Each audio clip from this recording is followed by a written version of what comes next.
much. I come here as a doctor and a paediatrician, a children's specialist, to talk about the medical effects of Fukushima, accident that has ever occurred in human history.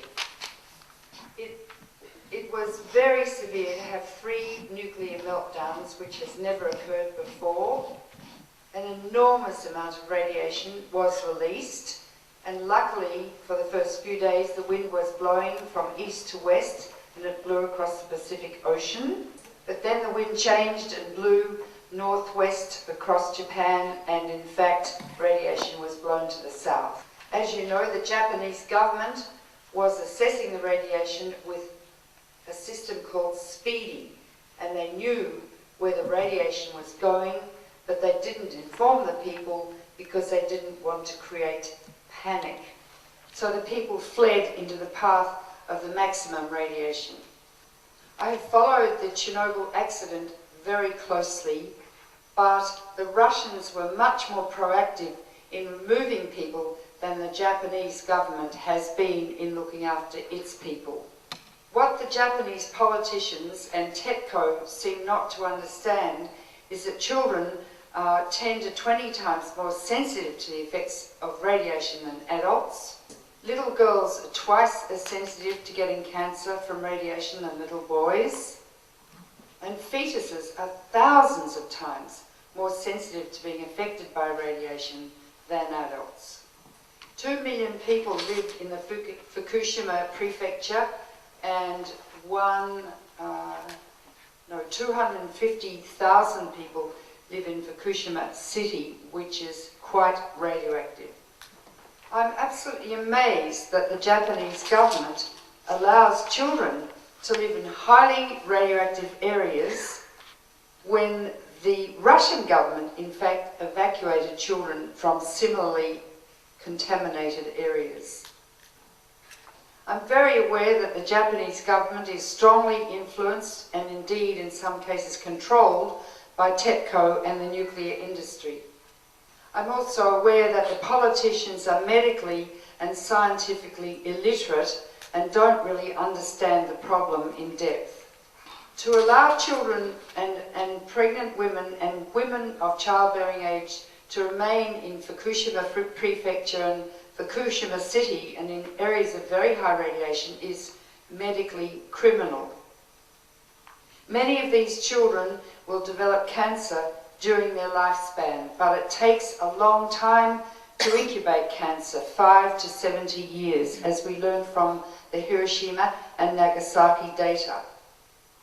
To indicate what is happening, authorities have examined 80,000 people, mostly children under the age of 18 in the Fukushima prefecture.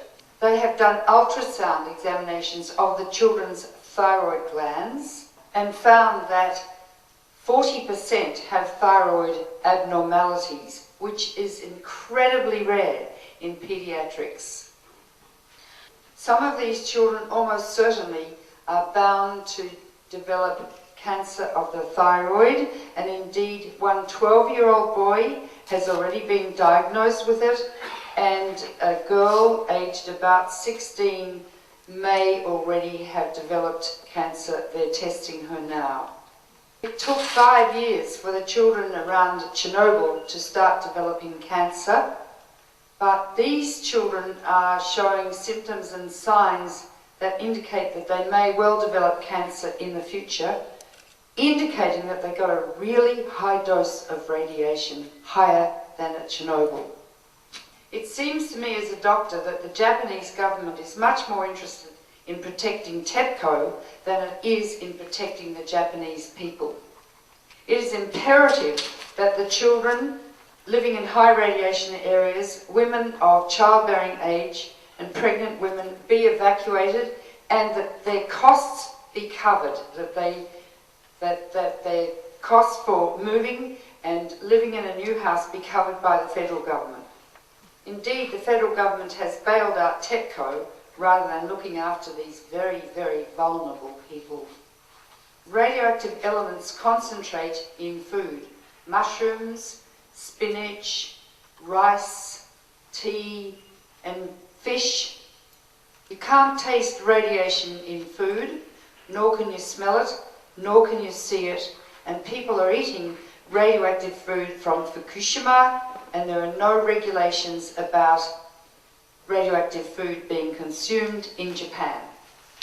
If you eat food or fish containing cesium-137, years later you may well develop a brain cancer, a muscle cancer, cancer of the ovary or testicle or other organs. Children in school and kindergarten, little children, are being fed radioactive food in Fukushima Prefecture.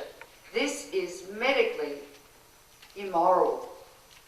All the food grown in Fukushima and other areas should be tested weekly for radioactive contamination and not sold to the public and not be eaten. The fish from the Pacific are showing high levels of radiation because huge quantities of radioactive elements were discharged into the Pacific Ocean, greater than has ever happened in the history of human beings. I have lectured now to 400 people in a general lecture. People are desperate to know what to do, and it's the media's responsibility to teach them facts about what is happening to this country because of Fukushima, and I don't see that happening in general. The accident at Fukushima is not over. They say it will take 40 years to clean it up, but the truth is, scientifically, they will never clean it up. It's impossible. Cesium-137 lasts for 300 years, which means the food and the areas contaminated in Fukushima and other places will remain contaminated. The food will be contaminated. The people will be contaminated, ongoing for 300 years or longer. I don't think the government has any idea of the longevity of this disaster. I predict we'll see an epidemic of leukemia and cancer and congenital malformations in this exposed population over the next 70 years or longer. And I think the nuclear industry understands this, and the medical community in Fukushima, who are building a huge new hospital to treat cancer victims. There is no record being kept publicly of what is happening to those poor workers who are struggling to control the reactors, going into very high radiation areas. We don't know how sick they are. We don't know what radiation doses they've received. That all should be public information, and it's up to the media to find that out. The most important thing you need to do is to inform the people of Japan that if an earthquake greater than 7 occurs near Fukushima, building 4 will collapse, the cooling pool will fall to the ground, burning, releasing 10 times more radiation than at Chernobyl. That will be the end of much of Japan, and I don't think you really understand the danger under which you are living. Politicians are already saying if Building 4 collapses, Tokyo will have to be evacuated. I don't know where 30 million people will go.